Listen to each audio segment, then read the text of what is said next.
Chapter 5 discussion. This is quite a prompt, and they seem to be getting increasingly challenging to answer.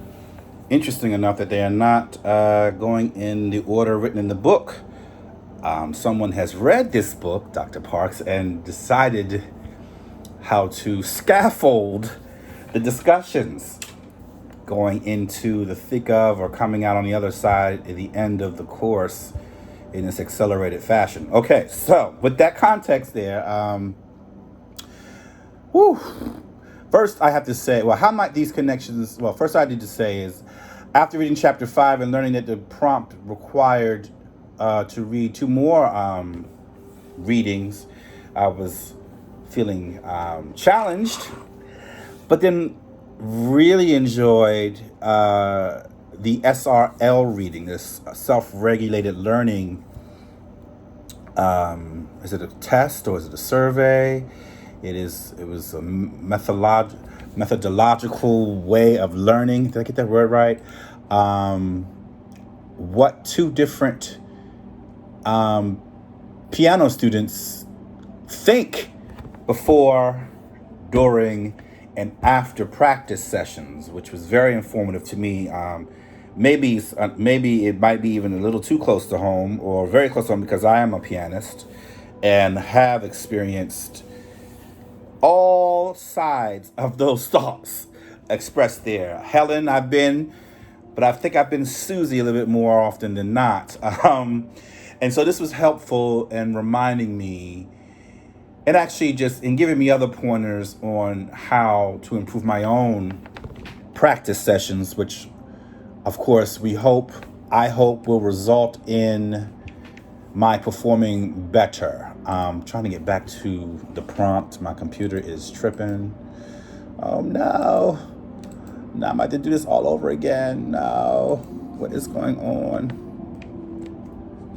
Okay. Oh, here we go. All right. So, how might these connections be seen in the new distance learning or online learning paradigm all music teachers find themselves in today? That is, we can find collective ways to connect with technology that we might have previously not considered. Well, so the book the chapter 5 talks about communal learnings, or different sorts or different types of learning communities, and provides you a thought platform on how you can adapt those frameworks to a Zoom session, and of course, considering how they can all the students can work together towards a structured activity that comes out of, or is born out of, one of the several options in chapter 5. I'm trying to remember the names of them. Open Classroom. It's in the first page. Oh, that's chapter 4. Almost there. This is so awkward. Open Classroom, Cooperative Learning, Mutual Learning Cultures, and Communities of Learning. You can pick one, then you can see how it's described in chapter 5 and what the possible educational or pedagogical outcomes could be that are attributed to that style of communal learning, and then try and adapt it to an activity on Zoom, and then try to and see how it may not be the same, but it's heading in that same direction. So that would be how you apply it. Now, I always am thinking in terms of high school, because that's what I teach, but I think it's applicable to elementary as well.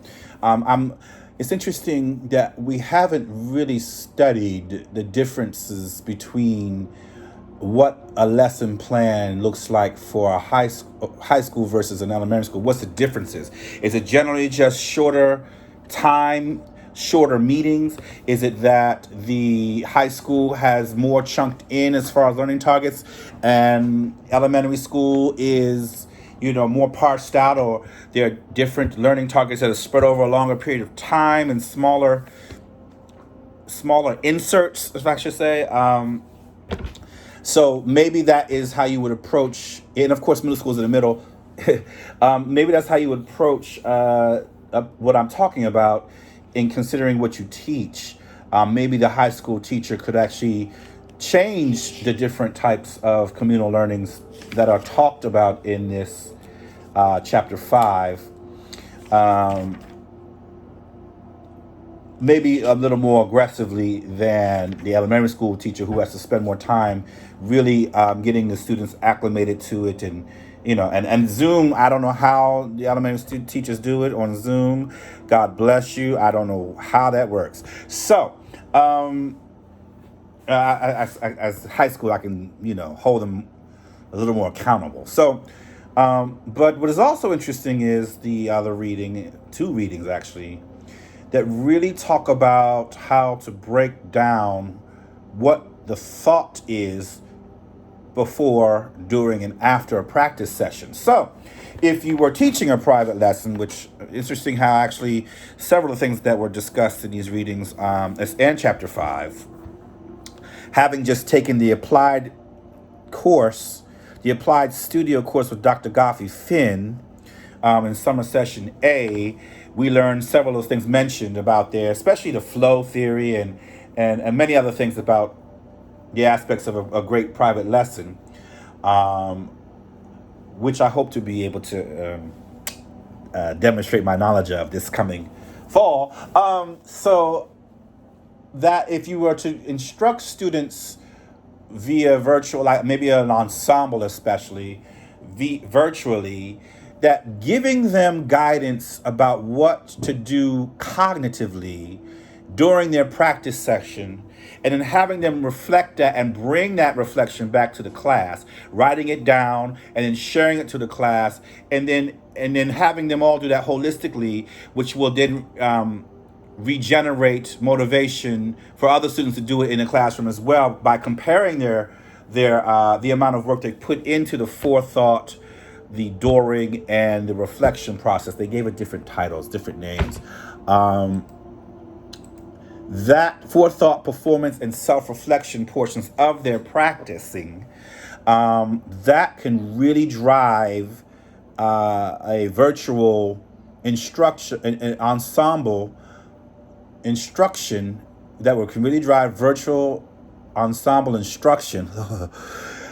Because rather than the normal model of us being in the room with them together and giving them and directing the activity, they are now self-directing, or it's called self-regulated learning, which is what we're going to have to rely on more. We're going to have to rely on the students actually more to do the work. And so in normal, as before virtual learning, we would direct the work and the thinking, and the students become reliant on the teacher to do that. It's very evident when there's a substitute, how things for some reason just stop, or it's worksheet time. Why can't it continue? If the students have worked on self-regulated learning, you could take a week off, come back, and they're still getting better. So I think this is helpful if you're doing ensemble teaching and applied lessons as well. But if you're doing general music, that's probably more in chapter 5. If you're doing music appreciation or exploration, yeah, you probably have to really study chapter 5 more than the readings. I personally liked the other readings because I can apply it to my personal practice, and I've highlighted much. Plan on sharing with some teachers, and I plan on definitely referring to it as a reference material. All right, chapter 5. Whew.